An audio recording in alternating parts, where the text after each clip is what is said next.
नमस्कार। हिंदी ज्ञान दर्पण की इस कक्षा में आपका हार्दिक स्वागत है। पिछले अध्याय में हमने व्याकरण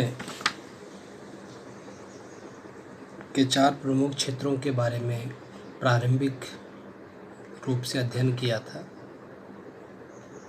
आज हम उन्हीं क्षेत्रों में से एक शब्द विचार के ऊपर आज अध्यापन कार्य करेंगे। तो आइए शुरू करते हैं आज का पाठ शब्द विचार।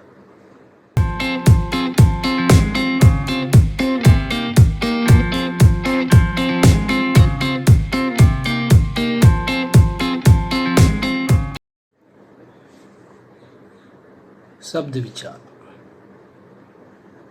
शब्द भाषा की स्वतंत्र इकाई होती है। जो शब्द होता है वो एक प्रकार से भाषा की स्वतंत्र इकाई होती है। शब्द वर्णों के समूह से बनता है। जो शब्द होता है वो वर्णों के समूह से बनता है। वर्णों के जिस समूह का कुछ अर्थ निकलता है उसे शब्द कहते हैं। अर्थात जो वर्ण होते हैं,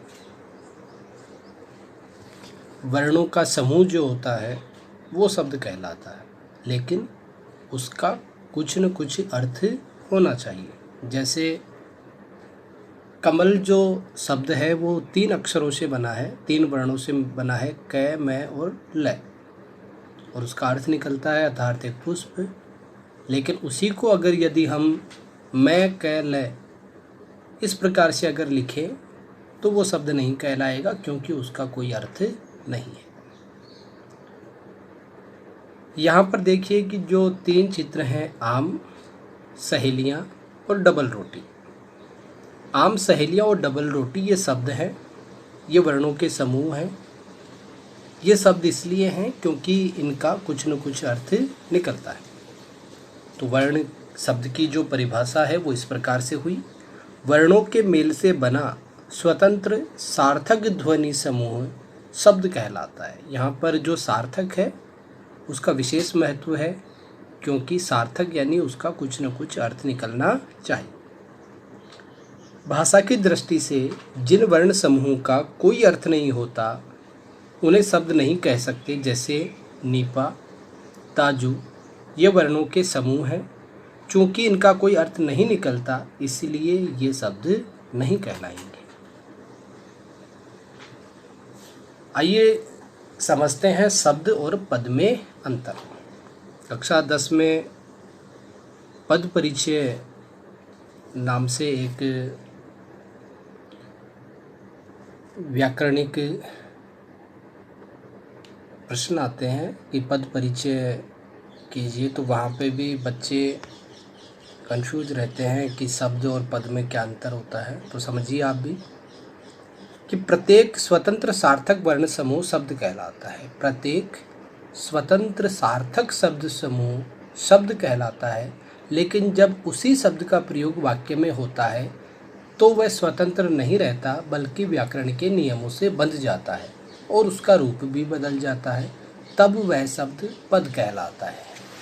ध्यानपूर्वक समझिए इसे कि प्रत्येक स्वतंत्र सार्थक वर्ण समूह जो होता है वो क्या कहलाता है? शब्द कहलाता है। लेकिन जब उसी शब्द का प्रयोग वाक्य में होता है तो वह स्वतंत्र नहीं रहता, बल्कि व्याकरण के नियमों में बंध जाता है और उसका रूप भी बदल जाता है। तब वह शब्द पद कहलाता है। कैसे? समझिए। जैसे राम, राम पुस्तक पढ़ता है। राम पुस्तक पढ़ता है, ये शब्द है। ये अलग अलग शब्द हैं। राम अलग है, पुस्तक अलग है, और पढ़ता अलग है, और है अलग है। ये शब्द हैं। लेकिन जब इन शब्दों को मिलाकर एक वाक्य राम पुस्तक पढ़ता है बन जाता है, तब ये शब्द न रहकर पद बन जाते हैं। शब्दकोश में शब्द होते हैं, पद नहीं। जैसे डिक्शनरी होती है उसमें शब्द होते हैं, उसमें पद नहीं होते। और जो सेंटेंस होता है, सेंटेंस में जो शब्द होते हैं उनको पदों के नाम से जाना जाता है। और जब वो स्वतंत्र होता है, अकेला एक शब्द होता है, तो वो शब्द कहलाता है। तो आइए देखते हैं कि शब्द कितने प्रकार के होते हैं, शब्दों के प्रयोग क्या है, शब्दों के कितने भेद हैं। देखिए, शब्दों के जो भेद हैं वो 4 प्रकार से हैं। एक उत्पत्ति के आधार पर, दूसरा रचना के आधार पर, तीसरा प्रयोग के आधार पर और चौथा अर्थ के आधार पर। तो शब्द के 4 भेद हुए, उत्पत्ति के आधार पर, रचना के आधार पर, प्रयोग के आधार पर और अर्थ के आधार पर। तो सर्वप्रथम हम समझेंगे उत्पत्ति के आधार पर। हिंदी में अनेक भाषाओं के शब्द प्रयोग किया जाए हिंदी में अनेक भाषाओं के शब्दों का प्रयोग किया जाता है। ये शब्द विभिन्न भाषाओं से लिए गए हैं। उत्पत्ति के आधार पर इनके 4 भेद होते हैं: तत्सम, तद्भव, विदेशज और देशज। कि हिंदी में कई प्रकार के शब्दों का प्रयोग किया जाता है। विभिन्न भाषाओं के शब्दों का भी प्रयोग हम करते हैं और इन्हीं आधार पे, उत्पत्ति के आधार पे जो शब्द हैं उनके 4 भेद होते हैं: तत्सम शब्द, तद्भव शब्द, विदेशज शब्द और देशज शब्द। अब तत्सम शब्द क्या होते हैं?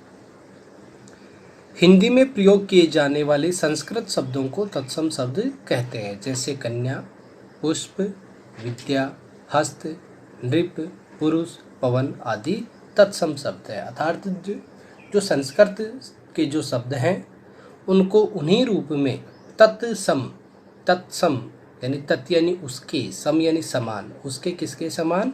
संस्कृत के समान। तो संस्कृत के समान जिन शब्दों का प्रयोग हम हिंदी में करते हैं वो कहलाते हैं तत्सम शब्द। अब आगे है तद्भव। तद यानी उससे, भव यानी जन्मे, यानी उससे किससे जन्मे? संस्कृत से जन्मे। तो हिंदी में प्रयोग किए जाने वाले ऐसे शब्द जिनके मूल रूप संस्कृत शब्द होते हैं और वो हिंदी में बदले हुए रूप में प्रयुक्त किए जाते हैं, तद्भव शब्द कहलाते हैं। जैसे मुंह, आँख, सूरज, आग, नैन, पंछी, हाथ आदि, ये सब तद्भव शब्द हैं। कुछ तत्सम और तद्भव शब्द दिए गए हैं, समझिए इनको।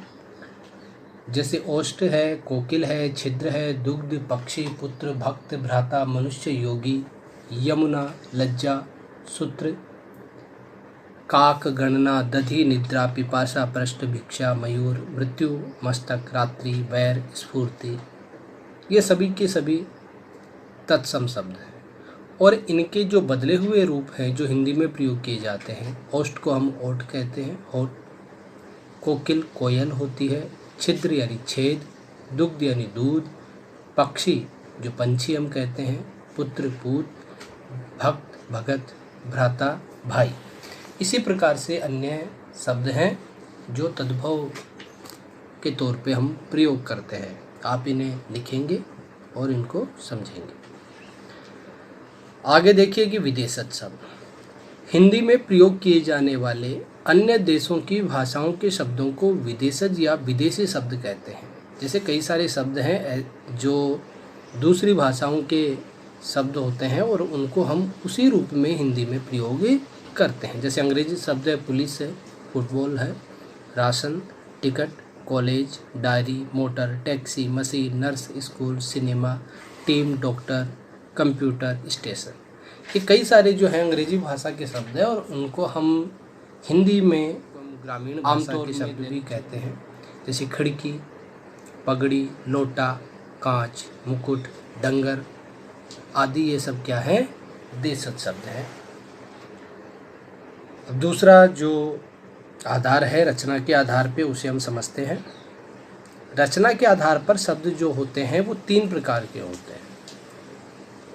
एक रूढ़ शब्द होता है, दूसरा यौगिक शब्द और तीसरा होता है योग रूढ़। अब रूढ़ शब्द कौन कौन से होते हैं? ऐसे शब्द जो परंपरा से विशेष अर्थ देते चले आ रहे हैं, रूढ़ शब्द कहते हैं। अर्थात वो विशेष अर्थ देते हैं। इन शब्दों के खंडन करने पर उन खंडों के अर्थ नहीं होते। जैसे बिस्तर, इनमें अगर टुकड़े करें तो टुकड़े नहीं होंगे। दुकान, चप्पल, मकान, फर्श आदि, ये सब क्या है? रूढ़ शब्द है, इनका एक ही अर्थ होता है। दूसरा यौगिक, ऐसे शब्द जो 2 या 2 से अधिक शब्दों से मिलकर बनते हैं, यौगिक शब्द कहलाते हैं। इनके खंड करने पर प्रत्येक खंड का अर्थ होता है, जैसे काम चोर, काम और चोर, दीपावली, दीप और अवली, पेचकस, पेच और कस, सपरिवार यानी स और परिवार, स यानी साथ आदि। ये सब क्या है? ये यौगिक शब्द हैं। इसी प्रकार से योग रूढ़ शब्द हैं। ऐसे यौगिक शब्द जिनका प्रयोग किसी विशेष अर्थ में रूढ़ हो गया हो उन्हें योग रूढ़ कहते हैं। जैसे गजानन, गज और आनंद, अर्थ है गज के समान है आनंद जिसका मुख, अर्थात गणेश जी। गजानन शब्द गणेश के अर्थ में रूढ़ हो गया है। इसी प्रकार चक्रधर विष्णु जी के अर्थ में, गिरिधर कृष्ण जी के अर्थ में और वीणा पाणी अर्थात सरस्वती आदि योग रूढ़ शब्द के ही उदाहरण हैं। ये बहुव्रीहि समास के अंतर्गत भी आते हैं। आगे देखिए प्रयोग के आधार पर। प्रयोग के आधार पर शब्द दो प्रकार के होते हैं, एक विकारी शब्द और दूसरा अविकारी शब्द। विकारी शब्द कौन से होते हैं? ऐसे शब्द जो लिंग वचन कारक काल आदि के कारण बदल जाते हैं विकारी शब्द कहलाते हैं। विकारी शब्द चार प्रकार के होते हैं, संज्ञा, सर्वनाम, विशेषण और क्रिया। इनके रूप परिवर्तनशील है, जैसे लड़की, लड़कियों ने, सर्वनाम वह, उसके, उनके, उनके लिए, हंसना, हंसेगा, बुरा, बुरे, बुरी। तो ये क्या है? इनमें लिंग वचन कारक काल आदि के कारण बदलाव होता है, इसीलिए इनको विकारी शब्द कहलाते हैं।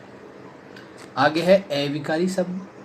ऐसे शब्द जो लिंग वचन कारक आदि के कारण नहीं बदलते अविकारी शब्द कहलाते हैं।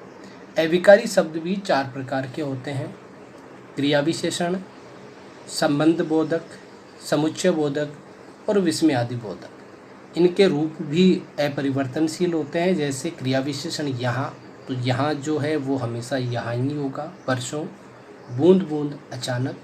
संबंध बोधक पास, बाद, आगे, ऊपर। समुच्चय बोधक या, क्योंकि, लेकिन आदि। विस्मयादि बोधक वाह, अरे, हाय, ओह आदि। तो ये कक्षा 10 के विद्यार्थियों को भी पद परिचय में इनको समझना चाहिए। आगे हम देखते हैं अर्थ के आधार। अर्थ के आधार पर शब्द के दो भेद होते हैं, सार्थक शब्द और निरर्थक शब्द। सार्थक शब्द वे शब्द जिनका कुछ न कुछ अर्थ होता है सार्थक शब्द कहलाते हैं। सार्थक शब्दों के कुछ प्रकार इस प्रकार से हैं, जिनमें पर्यायवाची होते हैं, विलोम शब्द होते हैं, अनेकार्थी शब्द होते हैं, वाक्यांश के लिए एक शब्द और श्रुति सम भिन्नार्थक शब्द होते हैं। तो पर्यायवाची समझिए सबसे पहले। जिन शब्दों के अर्थ समान होते हैं उन्हें पर्यायवाची शब्द कहते हैं, जैसे अनिल, हवा, वायु, पवन। इन शब्दों के अर्थ समान होंगे, अतः ये पर्यायवाची शब्द हैं। विलोम शब्द अर्थात उल्टा, विपरीत अर्थ देने वाले, एक दूसरे के विपरीत अर्थ प्रकट करने वाले शब्दों को विलोम शब्द कहते हैं, जैसे उठो, बैठो, आगे, पीछे, पाप, पुण्य। ये शब्द एक दूसरे के विपरीत अर्थ बतलाते हैं, अतः ये विलोम शब्द है। अनेकार्थी शब्द ऐसे शब्द जिनके कई अर्थ होते हैं अनेकार्थी शब्द कहलाते हैं, जैसे भाग शब्द के कई अर्थ हैं, दौड़ना, हिस्सा, हक, भाग्य, विभाजन आदि। अतः भाग अनेकार्थी शब्द है, यानी इसके अनेक अर्थ हैं। वाक्यांश के लिए एक शब्द, अनेक शब्दों के स्थान पर आने वाले एक शब्द को वाक्यांश के लिए एक शब्द कहते हैं। जैसे ईश्वर को मानने वाला, उसे कहेंगे हम आस्तिक, और ईश्वर को न मानने वाला उसे हम कहेंगे नास्तिक। काम से जी चुराने वाला उसे हम कहेंगे कामचोर। तो आस्तिक और कामचोर वाक्यांश के स्थान पर एक शब्द है। आगे देखते हैं श्रुति सम भिन्नार्थक शब्द। ऐसे शब्द जो देखने में एक जैसे लगते हैं परंतु अर्थ उनके अलग अलग होते हैं, श्रुति सम भिन्नार्थक शब्द कहलाते हैं। जैसे पवन, हवा, पावन, पवित्र, सती अर्थात पवित्र स्त्री, सती यानी शताब्दी। आज के लिए इतना ही। इस अध्याय से संबंधित ऑनलाइन परीक्षा का जो लिंक है आपको शीघ्र ही उपलब्ध करा दिया जाएगा और इस पाठ से संबंधित